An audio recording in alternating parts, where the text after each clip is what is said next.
Assalamualaikum warahmatullahi wabarakatuh. Saudara-saudara sekalian yang berbahagia, pada kesempatan ini saya akan menyampaikan terkait dengan materi kebencanaan, yaitu masalah kesadaran lingkungan hidup dan kesiapsiagaan bencana di Kalimantan Selatan. Dalam kesempatan ini mungkin sebelum terkait dengan kegiatan kebencanaan, saya akan menyampaikan bahwa Badan Penanggulangan Bencana Daerah Provinsi Kalimantan Selatan adalah badan yang terbentuk sejak tahun 2009 dan sampai sekarang tahun 2021, sudah berumur kurang lebih 12 tahun. Nah, pada kesempatan ini di Kabupaten Kota di Kalimantan Selatan juga sudah terbentuk Badan Penanggulangan Bencana Daerah, namanya BPBD. Namun kalau di pusat namanya Badan Nasional Penanggulangan Bencana BNPB. Nah, ini terkait dengan penanggulangan bencana, kita mengacu kepada Undang-Undang Nomor 24 Tahun 2007 tentang penanggulangan bencana.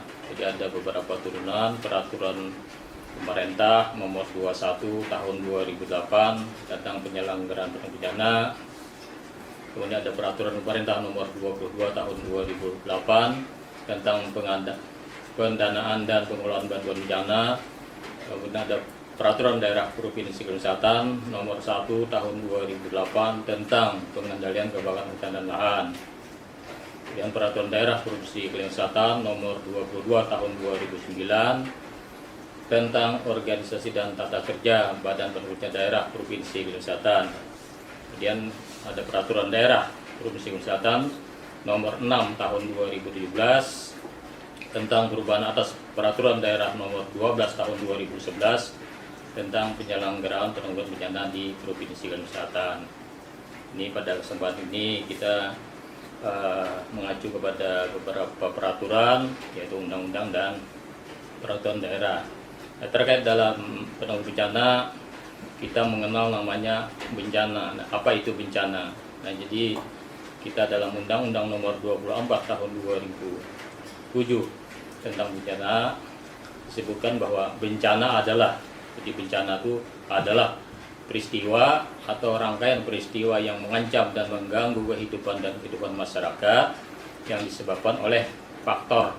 Jadi ada 3 faktor: faktor alam, faktor non alam maupun faktor manusia. Jadi ada 3 faktor yang menyebabkan bencana itu sehingga mengakibatkan timbulnya korban jiwa manusia, kerusakan lingkungan, kerugian harta benda, dan dampak psikologis. Jadi itu yang disebut bencana.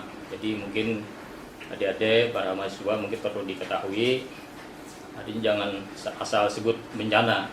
Kadang-kadang terjemahan kita atau masyarakat bahwa sedikit terjadi banjir disebut bencana. Jadi bencana itu tadi yang sudah mengakibatkan timbulnya korban jiwa, kerusakan lingkungan, harta benda, dan lain-lain.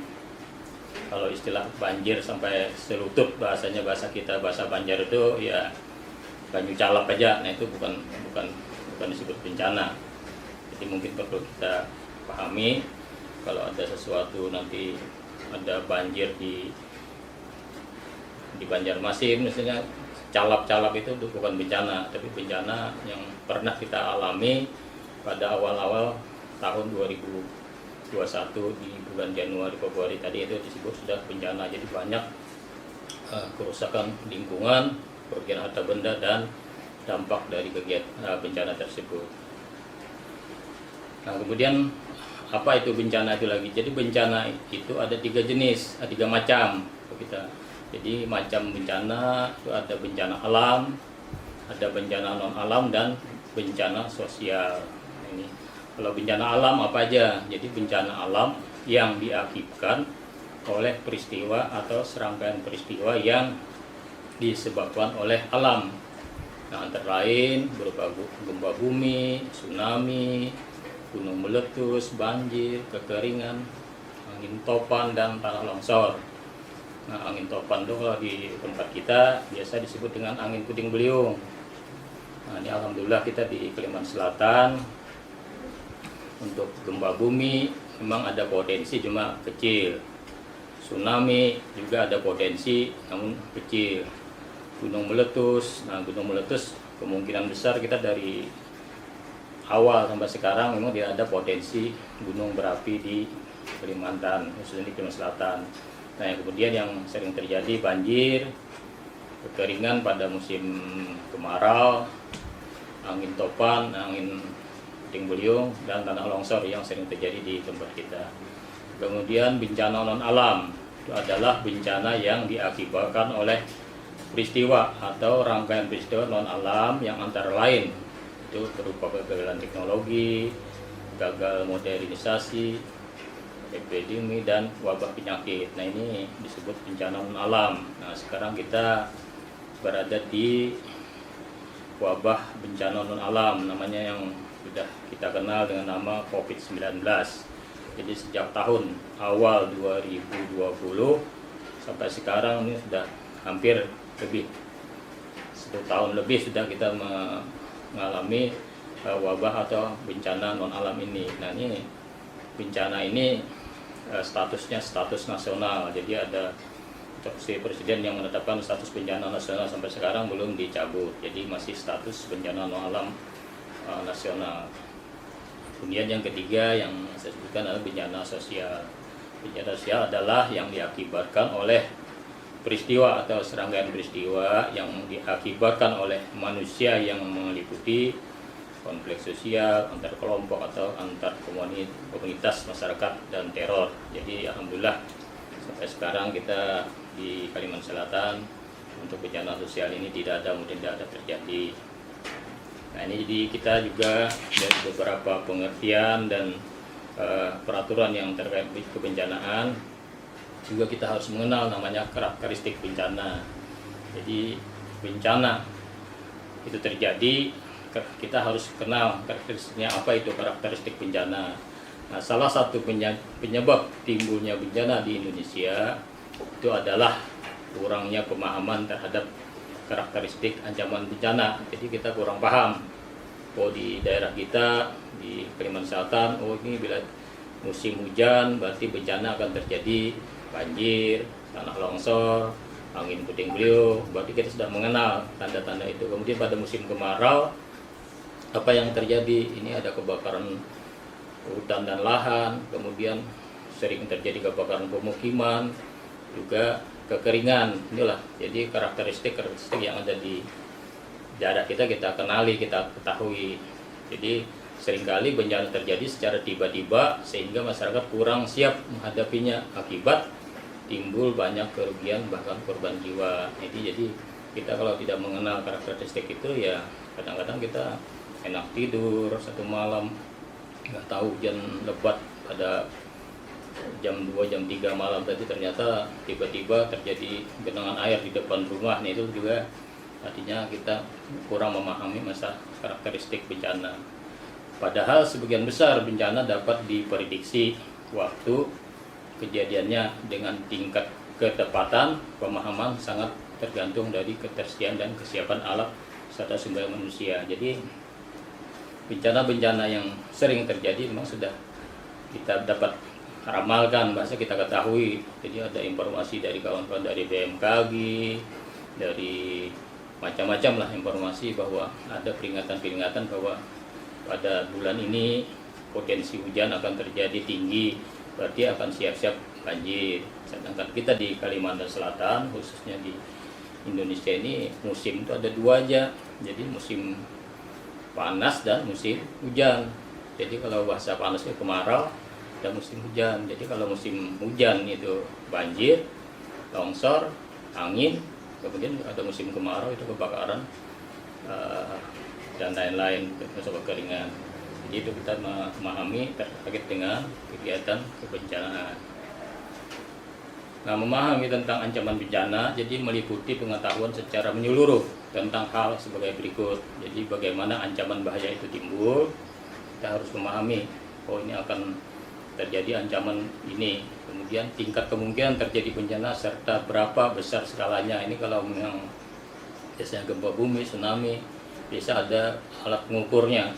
Jadi ini dengan skala 5, berapa hektar, kemudian ada 7 hektar, berarti akan menimbulkan tsunami dan sebagainya. Tapi untuk kita tadi tidak ada bencana yang besar itu, jadi kita akan memahami ancaman bahaya yang timbul.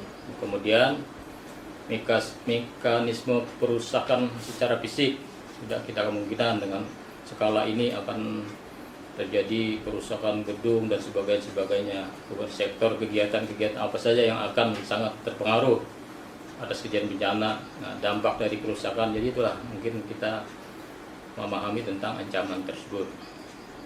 Jadi peserta sekalian, mungkin pada kesempatan ini juga saya menyampaikan terkait dengan mengenal karakteristik bencana merupakan suatu upaya mitigasi karena dengan mengenal kita dapat memahami perilaku dari ancaman sehingga dapat diambil langkah-langkah yang diperlukan dalam mengatasi atau paling tidak mengurangi kemungkinan dampak yang ditimbulkan. Jadi berdasarkan waktu kejadian itu bisa tiba-tiba atau mendadak seperti gempa bumi, tsunami, badai, itu kita tidak bisa prediksi mungkin 2 minggu lagi ada terjadi gempa bumi atau tsunami. Itu kita tidak bisa memprediksi itu. Jadi berdasarkan waktu kejadian bisa tiba-tiba tuh mendadak kejadian itu. Nah, kemudian perlahan seperti banjir, gunung api, kekeringan dan lain ini biasanya tidak mendadak. Yang perlahan-lahan ini misalnya terjadi di tempat kita hujan 2 hari 2 malam, tiba-tiba di daerah A sudah banjir, di daerah yang datarannya agak tinggi kami turun ke daerah dataran yang berikutnya ke bawah akhirnya banjir itulah yang artinya perlahan. Tapi kalau yang mendadak itu seperti gempa bumi itu tiba-tiba, tsunami tiba-tiba datang, badai juga yang tidak kita prediksi. Berdasarkan penyebab bencana itu karena alam, karena oleh manusia, dan karena kombinasi keduanya. Jadi penyebab tadi yang dua kombinasi itu. Dari beberapa kejadian bencana kita tadi mengenal karakteristik dari sejumlah bencana yang sering terjadi di Indonesia. Jadi di Indonesia itu ada 11 macam kalau bahasa kita, 11 jenis. Jadi yang pertama banjir, kedua tanah longsor, kekeringan, kebakaran hutan dan lahan, 5 angin badai, gelombang badai, gempa bumi, tsunami, letusan gunung api, kegagalan teknologi, dan wabah penyakit. Jadi yang sering terjadi di Indonesia. Namun untuk di Kalimantan Selatan potensi yang sering terjadi ini ada banjir, kebakaran hutan dan lahan dan pemukiman, angin puting beliung atau cuaca ekstrim, gelombang pasang, tanah longsor, dan kekeringan. Jadi 6 jenis yang sering terjadi di tempat kita. Nah, kemudian bencana dan mitigasi bencana. Jadi bencana tadi yang sudah sebutkan adalah peristiwa atau rangkaian peristiwa yang mengancam dan mengganggu kehidupan masyarakat yang disebabkan oleh faktor alam atau faktor non alam maupun faktor manusia sehingga mengakibatkan timbulnya korban jiwa manusia, kerusakan lingkungan, kerugian harta benda, dan dampak fisiologis. Jadi dari bencana kemudian ada namanya mitigasi. Jadi mitigasi itu adalah serangkaian upaya untuk mengurangi risiko bencana baik melalui pembangunan fisik maupun penyadaran dan peningkatan kemampuan menghadapi ancaman bencana. Jadi mitigasi bencana itu artinya kita penyadaran kepada masyarakat yang tinggal di daerah-daerah bencana, seperti sosialisasi, seperti dan sebagainya, termasuk kegiatan mitigasi yang sifatnya fungsional. Jadi kita menyadarkan kepada masyarakat agar masyarakat yang tinggal di daerah bencana untuk berhati-hati atau untuk menjaga bahwa jangan sampai kita lengah pada saat terjadi bencana maka akan terjadi korban jiwa. Nah, lingkup kegiatannya meliputi identifikasi fenomena yang menyertai estimasi, prediksi, kejadian, membuat peta kajian risiko bencana, membangun infrastruktur, penataan kawasan, penyiapan alat peringatan dini, memberikan penyuluhan dan meningkatkan kesadaran masyarakat yang tinggal di wilayah rawan bencana yang saya sebutkan tadi. Itu disebut mitigasi bencana. Nah, kemudian kegiatan-kegiatan dalam bencana itu ada 3 tahapan. Jadi penyelenggaraan bencana itu terdiri atas 3 tahapan, meliputi pra bencana, tanggap darurat, dan pasca bencana. Jadi pra bencana itu adalah kegiatan yang sebelum terjadi bencana. Nah, ini saya contohkan di pra bencana. Jadi pra bencana itu ada situasi tidak ada bencana. Nah, situasi tidak ada bencana itu apa yang kita lakukan? Nah, itu ada. Kemudian ada situasi terdapat potensi bencana. Jadi ada 2 kegiatan di pra bencana. Itu situasi tidak ada bencana itu ada namanya kegiatan perencanaan, pencegahan, pengurangan risiko, pendidikan, pelatihan, penelitian, dan penataan ruang. Kemudian pada situasi terdapat potensi yang tadi disebutkan ada kegiatan mitigasi bencana, ada peringatan dini, dan kesiapsiagaan. Kemudian ada lagi kegiatan setelah di pra bencana saat tanggap darurat. Itu ada kegiatan namanya kaji cepat, status keadaan darurat, penyelamatan evakuasi, pembangunan dasar, dan perlindungan pemulihan. Dan yang ketiga ada pasca bencana, ada rehabilitasi dan rekonstruksi. Jadi kegiatan-kegiatan yang pada pra bencana yang tadi disebutkan, situasi tidak ada bencana, tadi ada yang perencanaan dan sebagainya. Kemudian pada terdapat potensi bencana, ini ada namanya mitigasi, kesiapsiagaan, dan peringatan dini. Nah, kegiatan mitigasi yang tadi sudah disampaikan bahwa pengaturan pembangunan infrastruktur, tata bangunan, pelaksanaan penataan ruang, dan lain-lain itu disebut kegiatan pada mitigasi. Nah, ini yang masalah terdapat potensi pada kesiapsiagaan, ini ada namanya penyusunan dan uji coba rencana kontingensi. Jadi kita ada rencana kedaruratan, ada membuat dokumen rencana kontingensi. Jadi karena kontingensi itu ada rencana yang setiap jenis bencana dibuat. Oh, ini akan terjadi bencana, dokumennya kita buat bila terjadi bencana, apa yang kita lakukan, siapa yang berbuat apa di sana, melakukan apa. Jadi tidak semata-mata yang bekerja untuk perencanaan ini ada BPBD. Jadi ada semua sektor terlibat. Itu ada pemerintah, ada masyarakat, ada pelaku usaha. Jadi kita semua ini terlibat dalam penanggulangan bencana. Nah, ini jadi ada yang namanya geladi, ada latihan dan sebagainya di kesiapsiagaan. Kemudian di peringatan dini ini adalah kita melakukan pengamatan gejala bencana, deteksi dini, analisis hasil pengamatan gejala bencana, pengambilan keputusan oleh pihak yang berwenang, menyebarluaskan informasi tentang peringatan dini bencana, dan pengambilan tindakan oleh masyarakat. Jadi peringatan dini kita biasanya menyebarluaskan informasi-informasi yang disampaikan baik dari BMKG, dari peringatan-peringatan dini yang lainnya bahwa akan terjadi bencana banjir misalnya di daerah ini. Kemudian pada bulan ini berpotensi akan hujan lebat pada bulan ini dan sampai kapan nanti diinformasikan, atau pada minggu ini akan terjadi cuaca ekstrim dan sebagainya. Jadi informasi disampaikan masyarakat agar masyarakat itu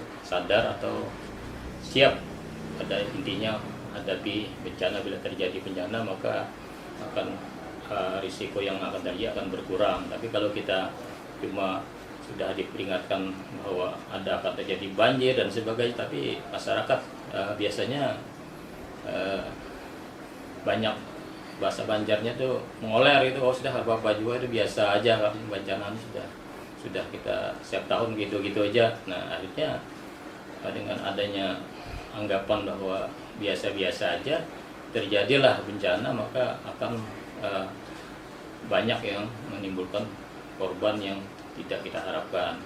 Nah, seperti contoh yang terjadi di tahun 2021 ini, di awal bulan Januari, Februari tadi, ya memang kita belum pernah terjadi bencana yang sebesar itu, artinya sebesar Kalimantan Selatan, kecuali Kabupaten Tanah Bubur dan Kota Baru yang tidak terdampak kemarin. Jadi ada dari 13 kabupaten kota, 11 kabupaten kota yang terdampak banjir. Itu merupakan ujian juga bagi kita, mungkin merasa kita tidak pernah ada bencana. Dengan kejadian bencana itu artinya mudah-mudahan kesadaran masyarakat sudah ada berkurang lah. Artinya dengan adanya kejadian ini jadi merupakan bahasa kasarnya contoh atau apa, mungkin introspeksi diri kita nih. Jadi kita sudah berulang-ulang juga menyampaikan kepada masyarakat di daerah Rawan. Kita sering setiap tahun itu ada 2-3 kali ke daerah-daerah kecamatan untuk melakukan edukasi, sosialisasi terkait antisipasi menghadapi bencana, baik bencana banjir, bencana kebakaran lahan, angin puting beliung, longsor dan sebagainya. Kita sampaikan kepada masyarakat kalau musim ini musim hujan kita perlu waspada terkait dengan bencana-bencana ini. Tapi dengan kita sudah sampaikan ternyata tidak terjadi bencana, berarti kan masyarakat itu beranggapan oh biasa-biasa aja. Tapi dengan kejadian yang baru-baru ini membuat masyarakat jadi siaga lah, artinya kesiapsiagaan mereka itu memang sangat berarti sekali dengan ada pernah kejadian yang luar biasa di Gunung Selatan. Adik-adik besar sekalian yang berbahagia, mungkin ini beberapa kegiatan di prabencana, kemudian di saat tanggap darurat terjadi bencana ini ada kajian cepat, ada penetapan status keadaan darurat, ada penyelamatan dan evakuasi, ada pembangunan kebutuhan dasar, perlindungan terhadap kelompok rentan, pemulihan dengan segala prasarana dan sarana vital. Di tahapan berikutnya, kalau sudah kita lakukan upaya-upaya mitigasi, kesiapsiagaan, terjadi juga bencana, maka tadi yang saya sebutkan ada penyelamatan, evakuasi dan sebagainya. Kemudian setelah terjadi bencana ini ada di pasca bencananya itu ada rehabilitasi dan rekonstruksi. Jadi rehab dan rekonstruksi, perbaikan lingkungan dan sebagainya dilakukan oleh semua sektor yang terkait di pasca bencana.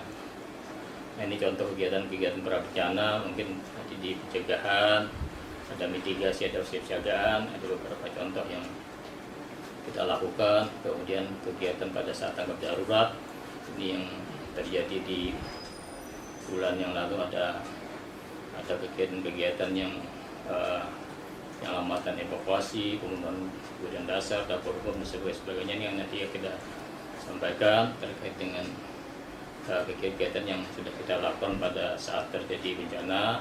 Kemudian ada kegiatan di pasca bencana, ada perbaikan yang secara rehab dan ada yang secara perbaikan sifatnya permanen. Jadi ada rekonstruksi dan rehabilitasi. Nah, jadi bencana banjir yang terjadi di Kalimantan Selatan pada tahun 2021 itu merupakan bencana yang sangat besar, yang mana data yang kita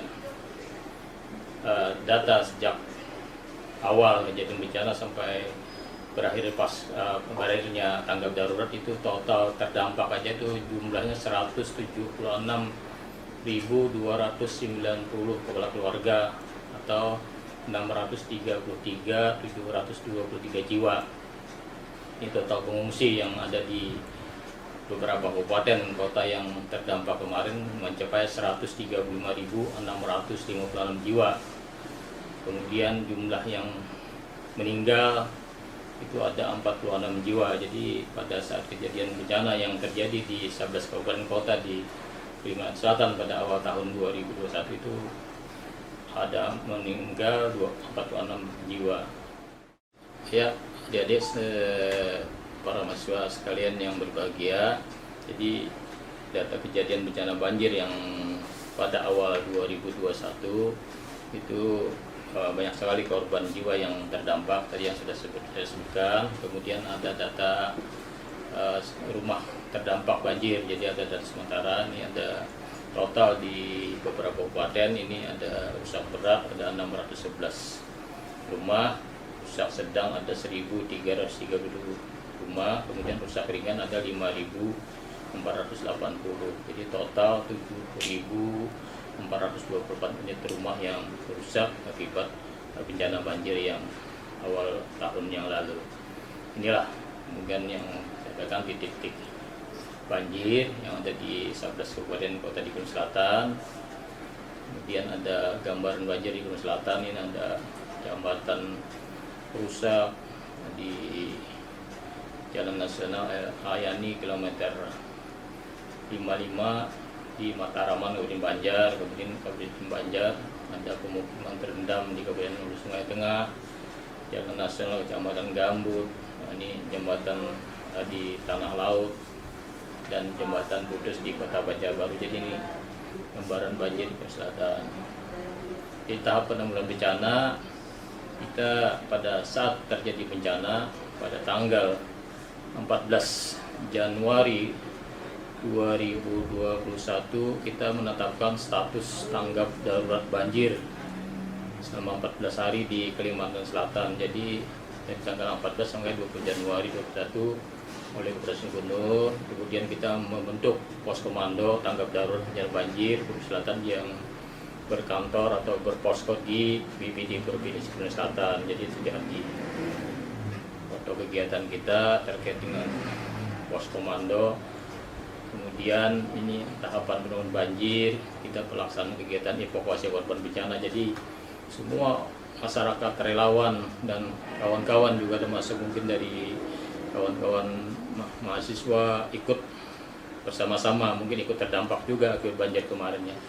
Jadi ini contoh-contoh yang kita gambar-gambar yang ditampilkan terkait dengan penyelamatan evakuasi. Jadi ada korban yang orang tua rentan, kita ya selamatkan yang lebih utama. Kemudian bapak-bapak, ibu-ibu, anak-anak juga ini menggunakan truk pengangkutan ke tempat pengungsian. Jadi kita pada hari-hari pertama tanggal 13-14 Januari itu sampai beberapa minggu tuh masih kegiatan yang masih untuk penyelamatan dan evakuasi korban. Kemudian dilaksanakan dengan kegiatan dapur umum. Jadi kalau sudah masyarakat yang sudah terdampak tadi kita evakuasi, sudah tidak ada lagi atau yang masih ada di pengungsian, kita berikan makanan dapur umum. Ini kegiatan-kegiatan yang sudah kita lakukan. Ini banyak sekali relawan-relawan kita, baik perbantuan dari provinsi tetangga kita di Kaltim, Kalteng, dan juga dari relawan-relawan bencana lainnya bersama-sama, baik masyarakat juga terkait dengan penanganan korban bencana ini. Jadi pada saat tanggap darurat, dapur umum ini sangat diperlukan karena ini masyarakat kita beri makan pagi, siang, malam. Jadi terkait dengan pengungsian yang sudah disiapkan baik dari TNI Polri, BPBD, kawan-kawan dari relawan juga sangat terbantu dengan masyarakat sekitar yang mendirikan pos-pos darurat yang ada di desa-desa. Kita tahapan banjir, pendirian pos penerimaan penyaluran bantuan logistik juga kita di pos komando yang ada di BPD provinsi. Kita menerima bantuan-bantuan yang disampaikan dari masyarakat, dari lembaga usaha, pemerintah, semuanya terpusat di BPD provinsi, dan di BPD kabupaten kota juga ada yang mengalir bantuan-bantuannya, dan kita langsung distribusikan kepada BPD kabupaten kota dan langsung kepada masyarakat yang terdampak. Jadi segala logistik yang masuk di pos komando kita di BPD, kita segera pada hari itu juga sebagian besar kita sudah salurkan ke masyarakat yang terdampak banjir. Nah, kemudian ada bantuan dan kegiatan bersama pemerintah pusat, ini Pak Jokowi dari Menteri dan sebagainya, Panglima, ini ada kiriman bantuan juga ke daerah kita. Jadi kita sangat diperhatikan sekali kemarin karena dampaknya luar biasa di 11 kabupaten kota pada awal tahun 2021 ini. Jadi merupakan bencana yang luar biasa, belum pernah terjadi di Kalimantan Selatan. Nah, ini kita mendistribusikan logistik ke lokasi bencana. Jadi ini kita ada alhamdulillah dari BNPB membantu helikopter, ada 4 buah di standby-kan di Samsudinur. Jadi akses pada kejadian bencana itu memang putus, tidak bisa mencapai tujuan yang diinginkan seperti Hulu Sungai Tengah. Hulu Tengah kita tidak bisa akses dari Banjarmasin menuju ke Hulu Tengah, harus melalui udara. Jadi bantuan-bantuan yang sangat diperlukan oleh masyarakat di daerah sana kita drop melalui helikopter, termasuk juga BBM kemarin kita drop sampai ke desa Alat di daerah Hantakang sana, karena akses di dua desa tersebut putus, tidak bisa dilewati oleh kendaraan roda 4 dan lainnya, jadi harus menggunakan heli. Jadi kita untuk memutus untuk membuka lalu lintas tersebut, maka kita harus drop BBM, alat ekskavator dan truk ada di sana tersedia, namun tidak ada BBM-nya, maka kita harus drop dari Banjarmasin ke daerah sana dengan melalui helikopter. Ini kegiatan-kegiatan berbasis pada kegiatan perbaikan jembatan sebagai yang putus dilakukan pada kegiatan-kegiatan oleh instansi terkait dari PUPR, dari dinas instansi lainnya melakukan kegiatan percepatan penanganan pada saat terjadi bencana.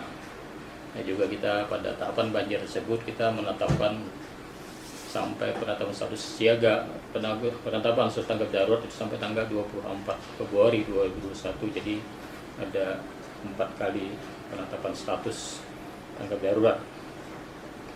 Nah, ini kegiatan-kegiatan yang pasca bencananya, jadi ada tim dari BNPB, dari BPD, dari kawan-kawan dari instansi terkait melakukan perhitungan kerusakan, kegiatan pemulihan pasca bencana, rumah rusak, jembatan, jalan dan sebagainya, dilakukan perhitungan terkait setelah bencana.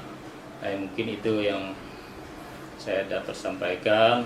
Adik-adik, mohon pada kegiatan ini mudah-mudahan memberikan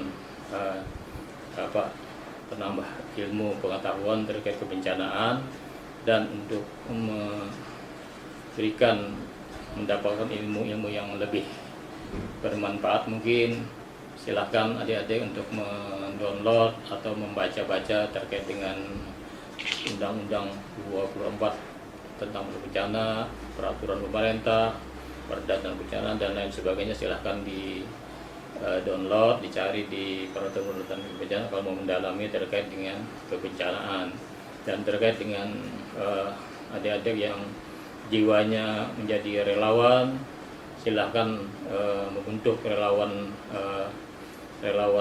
kemahasiswaan, relawan yang terkait dengan kebencanaan. Silahkan pada saat terjadi bencana atau tidak terjadi bencana bergabung dengan relawan-relawan yang ada di tempat kita di daerah ini. Ini banyak sekali relawan yang ada di tempat kita, seperti relawan penanggulangan bencana, relawan dari dinas sosial namanya Taruna Siaga Bencana, ada dari PMI, ada dari SAR dan Menggala Angin dan lain-lain relawan yang ada di Kalimantan Selatan.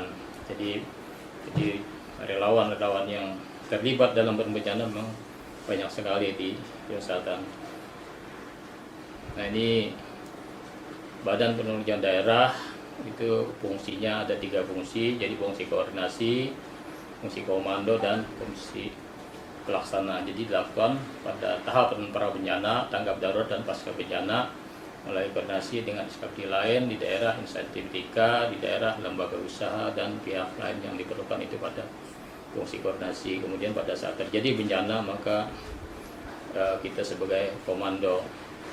Kemudian pada saat terjadi bencana juga sebagai pelaksana, jadi melaksanakan kegiatan bersama-sama secara terkoordinir dan terkomando.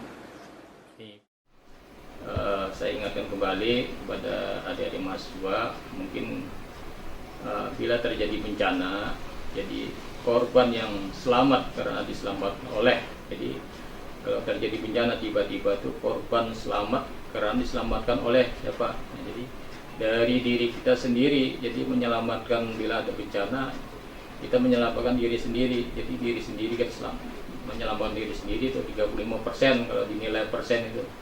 Kemudian anggota keluarga kita itu 31,9%.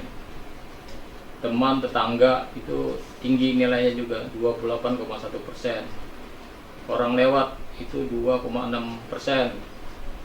Tim penolong misalnya relawan 1,70%, lain-lain 0,90%. Jadi ini ada hasil survei di Jepang, terjadi bencana itu yang menyelamatkan tetangga orang kita itu kita dulu.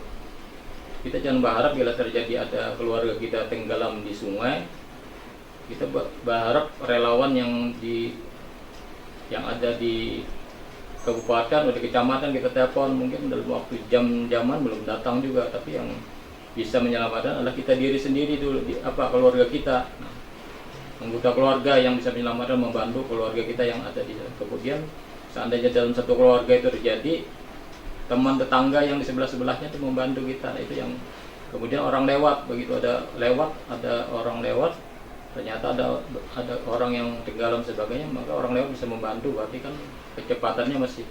Tapi kalau tim penolong atau relawan tadi ya, berhubung mereka tidak tinggal di desa situ atau di mana, jauh sekali, jadi kecil pada intinya. Ya itulah mungkin yang kita sampaikan.